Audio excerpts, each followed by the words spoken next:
Bonsoir. Je viens de... Pourquoi il me met ces notifications là? Non, c'est bon. Je me suis sur quel compte j'étais. Il me dit que Nora de la Pierre est en direct. Bah ouais, c'est moi. Bref, hello. Je voulais te parler de la peur d'être heureuse. Pourquoi j'ai peur d'être heureuse? Je sors là, je suis encore... euh, J'ai fait donc le soin activation énergétique avec mes ladies là dans le groupe, dans le cercle. Et donc le thème c'est pourquoi j'ai peur d'être heureuse. Coucou Laure, t'es là. Et le thème c'est ça, pourquoi j'ai peur d'être heureuse. C'est quelque chose qui nous touche énormément, qui beaucoup de femmes finalement, des hommes aussi. J'ai des hommes qui m'ont contacté pour rejoindre le soin. Euh, Mais peut-être que c'est quelque chose qu'on a plus de mal à lâcher, j'en sais rien. J'ai pas envie de faire de généralité.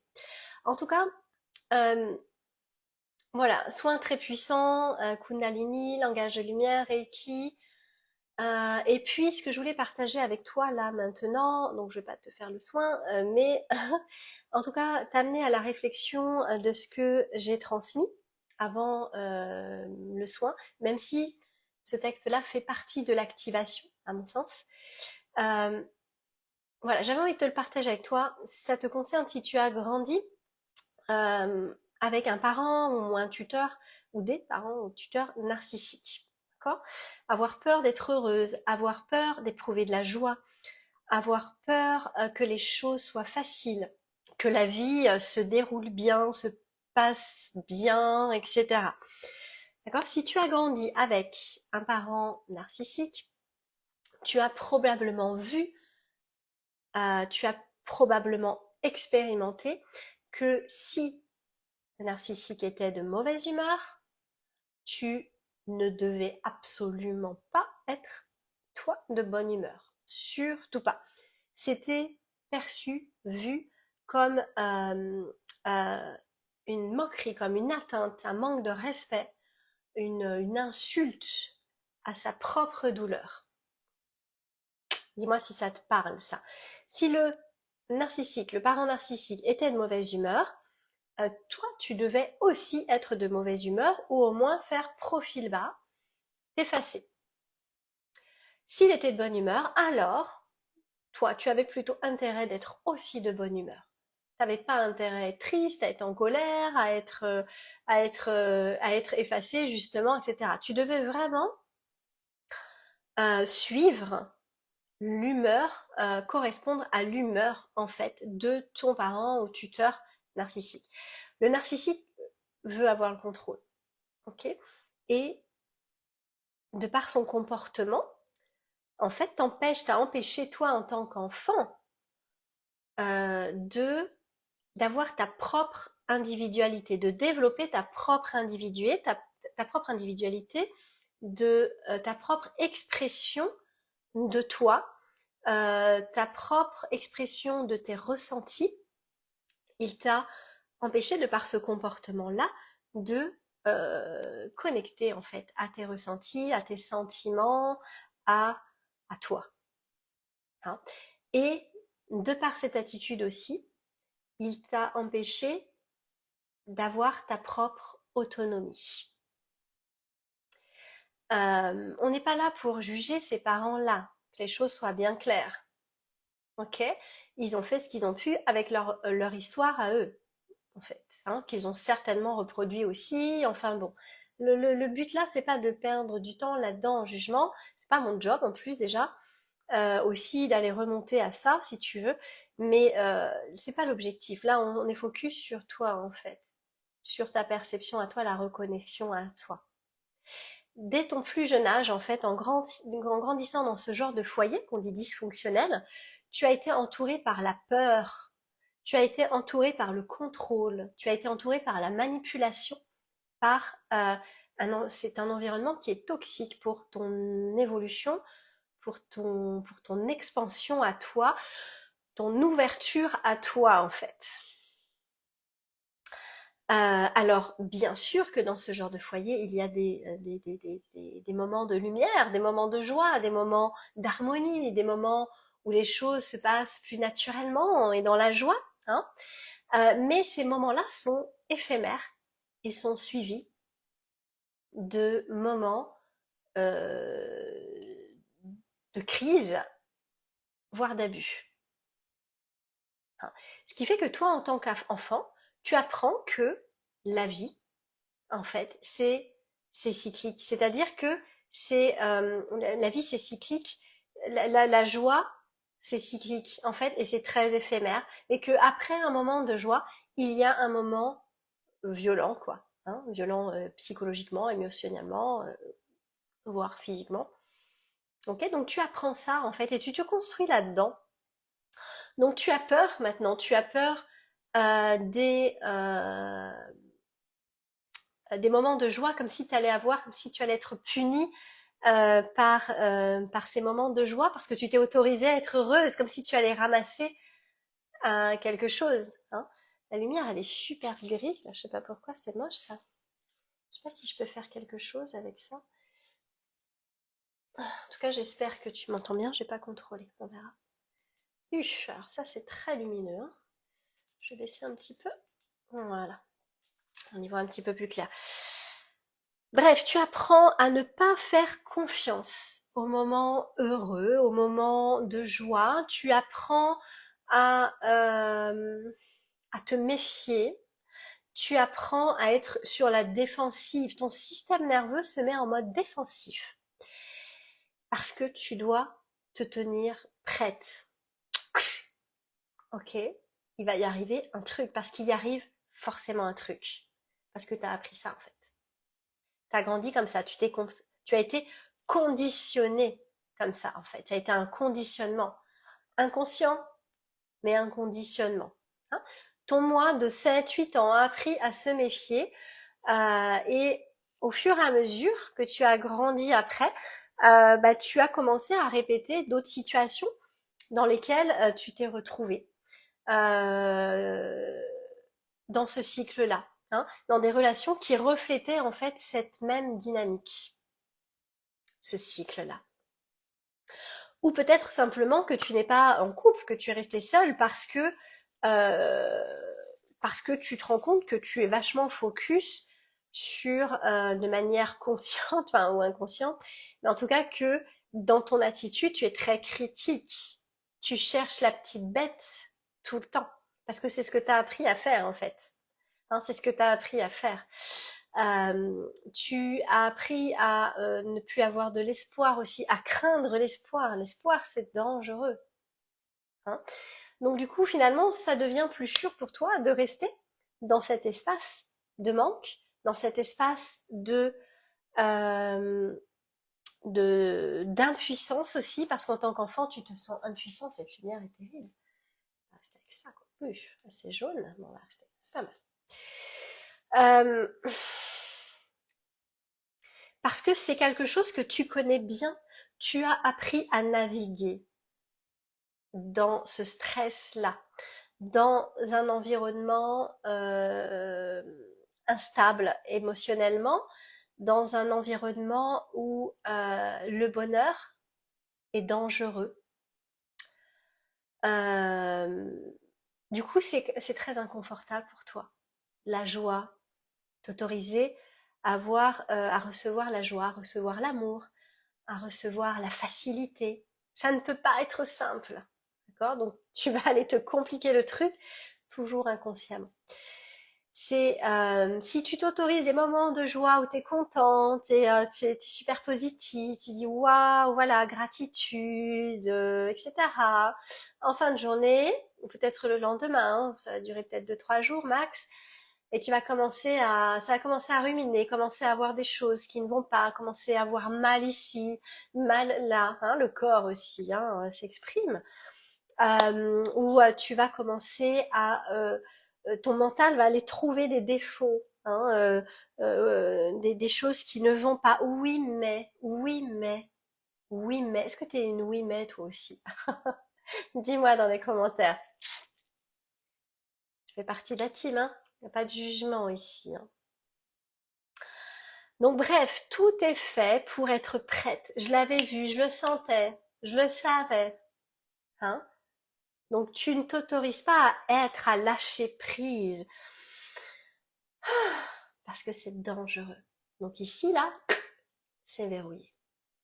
Ici, là, sacral, c'est verrouillé. Ok, racine, verrouillé. Bon, ça part dans ma. C'était verrouillé à la base. Ok, tu ne t'es pas senti en sécurité émotionnelle. Ça n'est pas safe pour toi d'être heureuse. Parce que tu as grandi dans cet environnement-là où tu n'avais pas le droit de vivre tes émotions, de ressentir tes émotions, parce que tu dépendais émotionnellement de ton parent, de l'adulte référent chez toi en fait, de cet adulte référent chez toi. Tu en dépendais. Donc tu t'es construit par rapport à lui. C'est ce qui se passe dans notre enfance. Du coup, tu reproduis ces cycles-là. Alors, ça n'est pas une fatalité, heureusement, hein, ça s'apprend, c'est un travail qui se fait difficilement seul, parce que c'est des mécanismes de protection très très forts.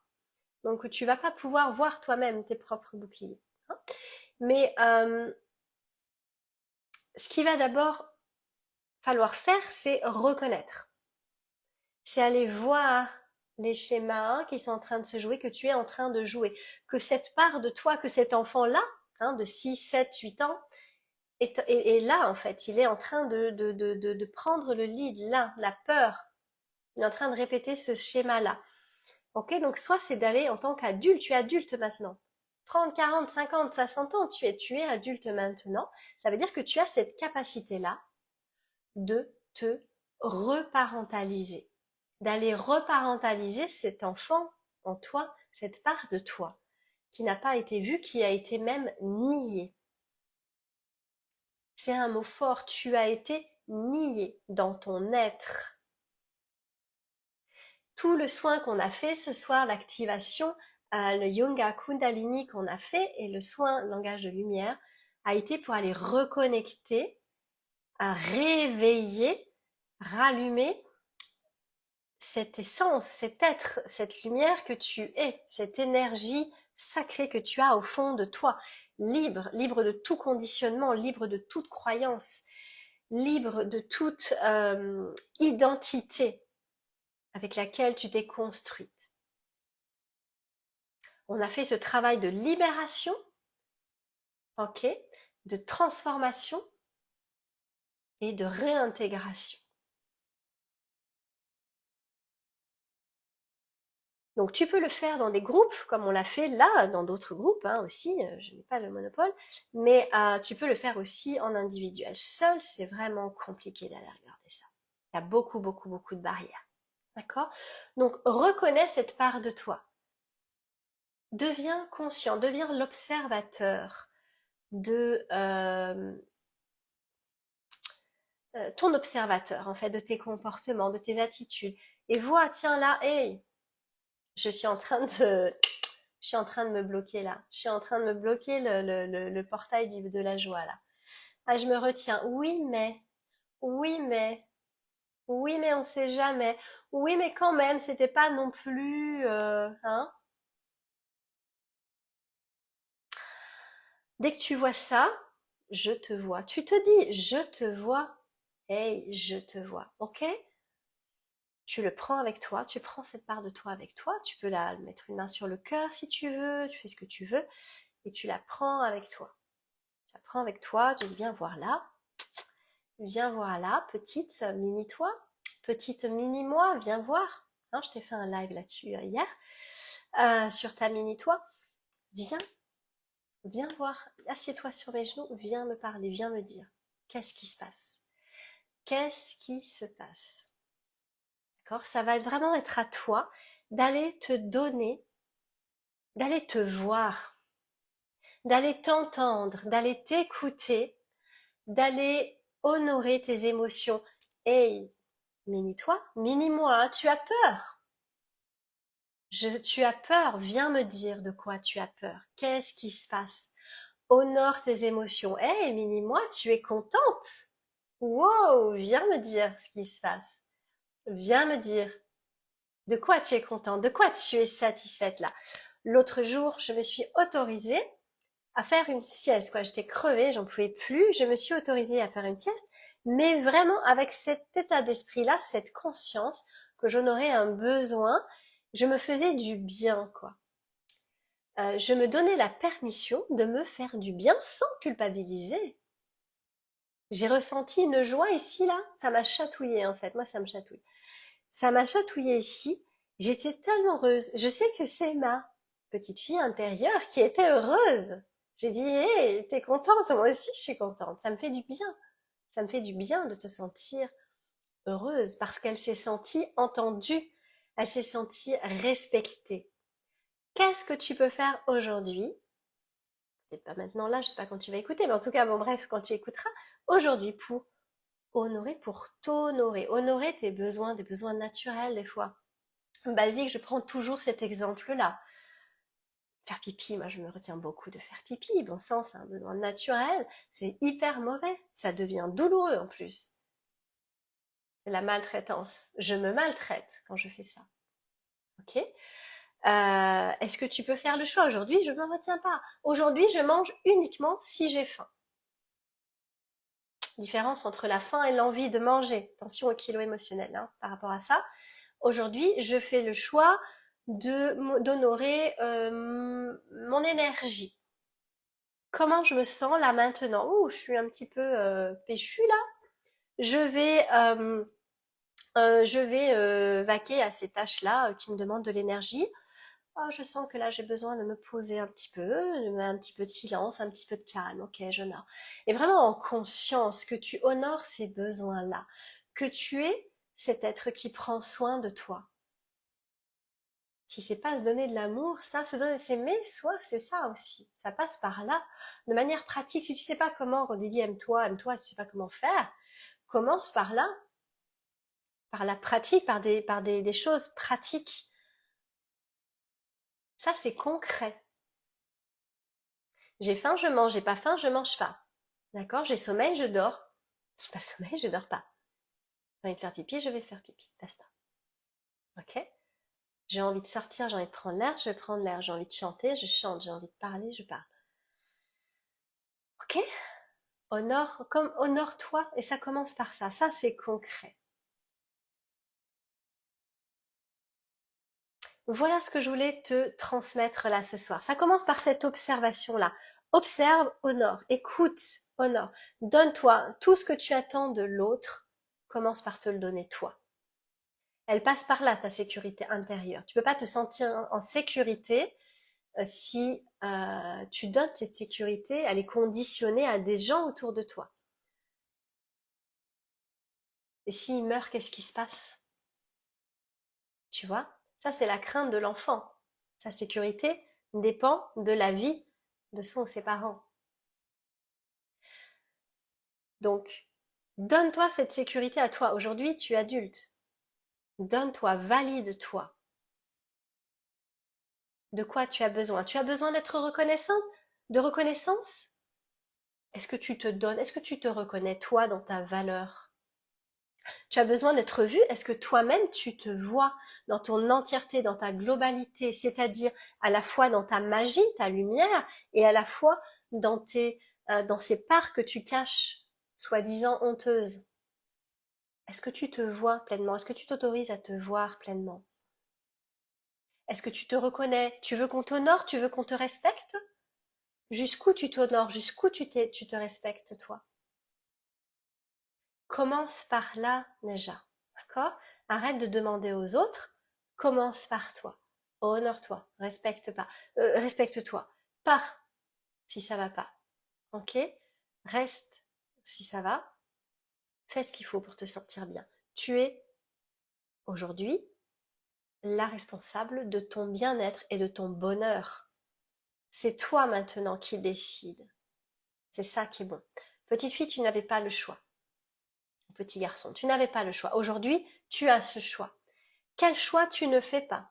Tu sais que tu dois faire, qui va te redonner confiance en toi, qui va te redonner la responsabilité, les rênes de ta vie, qui va te redonner confiance en toi, qui va te permettre d'avancer, te permettre de te sentir en joie.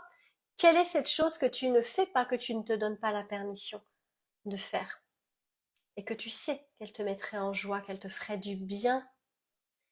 Mets-le-moi dans les commentaires si tu veux. Ok? Voilà, j'espère que ça t'a été utile. Nous, on se retrouve donc sur cette thématique-là, jeudi 21 mars, je vais dire janvier, moi, 21 mars, pour de l'EFT. On continue ce travail-là dans le cercle des aventurières spirituelles. Donc, tu peux t'inscrire, le lien est dans ma bio. Donc, c'est noradelapierre.com/aventurière au pluriel. Ok? C'est notre membership, il y a 9 € par mois. Tu auras accès à tous les soins déjà présents dans l'espace membre et tu auras accès à ce soin-là EFT. On va aller encore plus loin, on va aller encore plus profondément dans ce travail-là, te donner la permission d'être libre, te donner la permission d'être heureuse. Voilà. J'espère que ça t'a plu. On se retrouve très vite.